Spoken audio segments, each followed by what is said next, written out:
সম্মানিত মুমিন ও মুসলমান দিনী ভাই ও বোনেরা, আসসালামু আলাইকুম ওয়া রাহমাতুল্লাহি ওয়া বারাকাতুহু।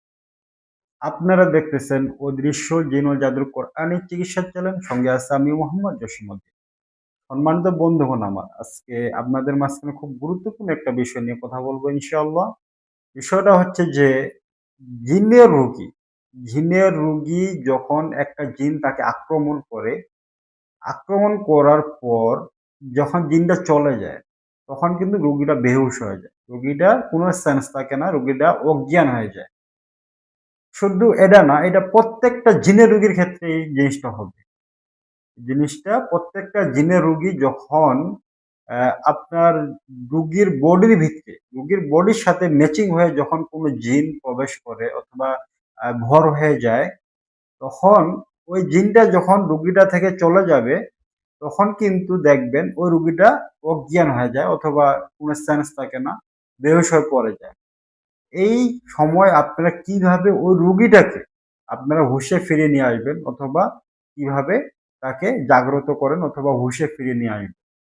তো বন্ধুগণ আমার, ইউটিউবে অনেক ভিডিও দেখছি কিন্তু এই ধরনের কোনো ভিডিও ইউটিউবে পাওয়া যাচ্ছে না। যার কারণে আমি চিন্তা করলাম এই বিষয়গুলো আমি আপনাদের মাঝখানে অবশ্যই জানার প্রয়োজন। তো বন্ধুগণ আমার, যখন দেখবেন যে কোনো রোগীর শরীর থেকে জিন চলে গেছে, রোগীটা বেহুশ হয়ে গেছে, তখনই এই পন্থাটা যদি করেন, এই পন্থাটা ব্যবহার করেন, ইনশাআল্লাহ খুব দ্রুত রোগীটা সুস্থ হয়ে যাবে অথবা রোগীটা স্বাভাবিক অবস্থায় ফিরে আসবে। তো এই রোগীটাকে হুঁশে ফিরে নিয়ে আসার জন্য ২ থেকে ৩ টা পন্থা আজকে আপনাদের মাঝখানে আমি শেয়ার করব। ২ থেকে ৩ ভাবে ৩ টা পন্থা শেয়ার করব। ৩ টা পন্থার মধ্যে যেকোনো একটা পন্থা যদি আপনারা অবলম্বন করেন, ইনশাআল্লাহ রোগীটা দেখবেন খুব দ্রুত স্বাভাবিক হয়ে গেছে অথবা হুঁশে চলে আসছে। তো বন্ধুগণ আমার, মূল আকর্ষণে যাওয়ার আগে একটা কথা বললেই না, আপনারা যারা আজকে আমার নতুন সদস্য, তাদেরকে একটা কথাই বলে রাখবো যে আমরা প্রতিনিয়ত জিন অথবা জাদুর প্রতিদিন একটা করে ভিডিও আপলোড করে থাকি।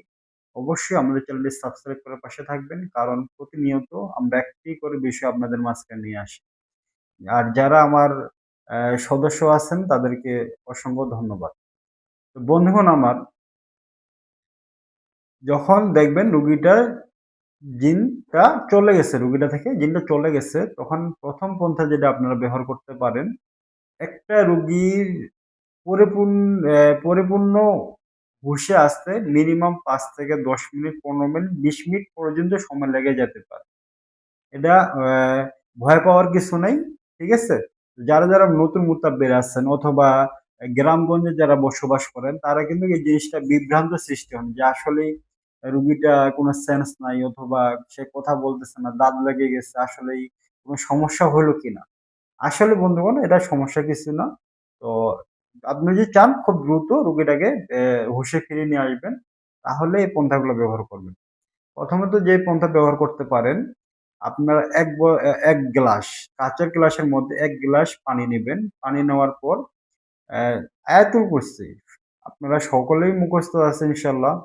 আয়াতুল কুরসি ৩ বার তেলাওয়াত করে ৩ টা দম অথবা ১ টা দম পানির মধ্যে দিয়ে দিবেন। এই পানিটা হাতের মধ্যে নিয়ে রোগীর মুখের মধ্যে ছিটা দিয়ে দিবেন। রোগীর মুখের মধ্যে ছিটা দিয়ে দিবেন। ইনশাআল্লাহ সঙ্গে, সঙ্গে রোগীটা হুঁশে চলে আসবে।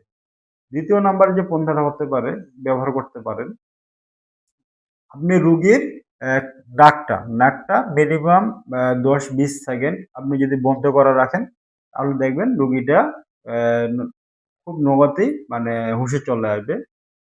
৩য় নাম্বার যে পন্থাটা আছে একবারে সহজ। যদি কোনো মোতাব্বির ভাইয়ের ক্ষেত্রে আপনাদের চিকিৎসা চলাকালীন যদি এই সমস্যাটা হয় যে জিন চলে গেছে, রুগীটা সেন্স নাই, বেহুশ হয়ে আছে।